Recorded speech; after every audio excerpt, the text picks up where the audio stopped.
سے پہلے عورتوں کا حال بہت خراب تھا۔ دنیا میں عورتوں کی کوئی عزت و قوت ہی نہیں تھی۔ مردوں کی نظر میں اس سے زیادہ عورتوں کی کوئی حیثیت ہی نہیں تھی کہ وہ مردوں کی نفسانی خواہش پوری کرنے کا ایک کھلونا تھی۔ عورت دن رات مردوں کو قسم قسم کی خدمت کرتی تھی اور طرح طرح کے کاموں سے، یہاں تک کہ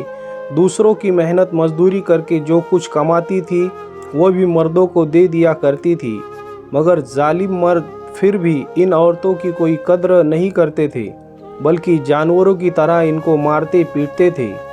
ذرا ذرا سی بات پر عورتوں کے کان ناک اعضاء کاٹ لیا کرتے تھے اور کبھی قتل بھی کر ڈالتے تھے۔ عرب کے لوگ لڑکیوں کو زندہ دفن کر دیا کرتے تھے اور باپ کے مرنے کے بعد اس کے لڑکے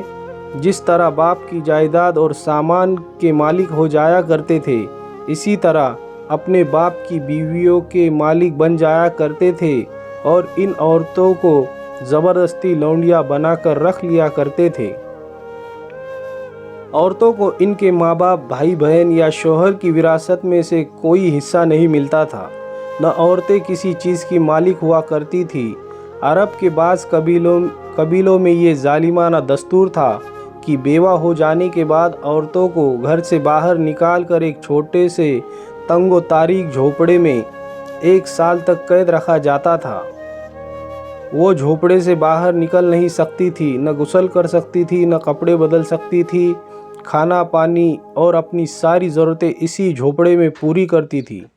بہت سی عورتیں تو گھٹ گھٹ کر مر جاتی تھیں اور جو زندہ بچ جاتی تھیں تو 1 سال کے بعد ان کے آنچل میں اونٹ کی میگنیاں ڈال دی جاتی تھی اور ان کو مجبور کیا جاتا تھا کہ وہ کسی جانور کے بدن سے اپنے بدن کو رگڑے، پھر سارے شہر کا اسی گندے لباس میں چکر لگائے اور ادھر ادھر اونٹ کی میگنیاں پھینکتی ہوئی چلتی رہے۔ یہ اس بات کا اعلان ہوتا تھا کہ ان عورتوں کی عدت ختم ہو گئی۔ اسی طرح کی دوسری بھی طرح طرح کی خراب اور تکلیف دہ رسمیں تھیں جو غریب عورتوں کے لیے مصیبتوں اور بلاؤں کا پہاڑ بنی ہوئی تھی، اور بیچاری مصیبت کی ماری عورتیں گھٹ گھٹ کر رو رو کر اپنی زندگی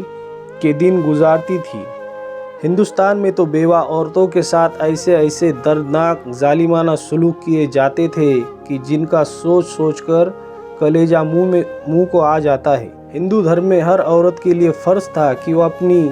وہ زندگی بھر قسم قسم کی خدمت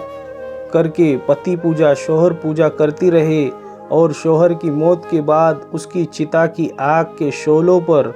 زندہ لیٹ کر ستی ہو جائے، یعنی شوہر کی لاش کے ساتھ زندہ عورت بھی جل کر راکھ ہو جائے۔ غرض پوری دنیا میں وہ بے رحم اور ظالم مرد عورتوں پر ایسے ظلم ستم کے پہاڑ توڑتے تھے کہ ان ظالموں کے داستان سن کر ایک درد مند انسان کے سینے میں رنج و غم سے دل کے ٹکڑے ٹکڑے ہو جاتا ہے۔ ان مظلوم اور بےکس عورتوں کو مجبوری و لاچاری کا یہ عالم تھا کہ سماج میں نہ عورتوں کے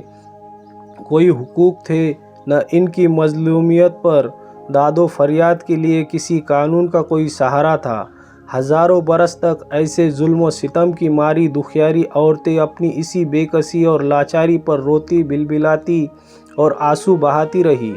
مگر دنیا میں کوئی بھی ان عورتوں کے زخموں پر مرہم رکھنے والا اور ان کی مظلومیت کے آنسوؤں کو پوچھنے والا دور دور تک نظر نہیں آتا تھا۔ نہ دنیا میں کوئی بھی ان کے دکھ درد کی فریاد سننے والا تھا، نہ کسی کے دل میں ان عورتوں کے لیے بال برابر بھی رحم و کرم کا کوئی جذبہ تھا۔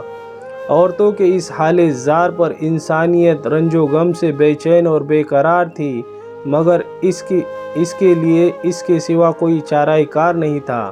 کہ وہ رحمت خداوندی کا انتظار کرے کہ غیب سے کوئی ایسا سامان پیدا کر دے کہ اچانک ساری دنیا میں ایک انوکھا انقلاب نمودار ہو جائے اور لاچار عورتوں کا سارا دکھ درد دور ہو کر ان کا بیڑا پار ہو جائے۔ چنانچہ رحمت کا آفتاب جب طلوع ہو گیا تو ساری دنیا نے اچانک محسوس کیا کہ جہاں تاریک تھا، ظلمت کدہ تھا، سخت کالا تھا، کوئی پردے سے کیا نکلا کہ گھر گھر میں اجالا تھا۔ عورت اسلام کے بعد جب ہمارے رسول رحمت حضور محمد مصطفیٰ صلی اللہ علیہ وسلم دنیا کی طرف سے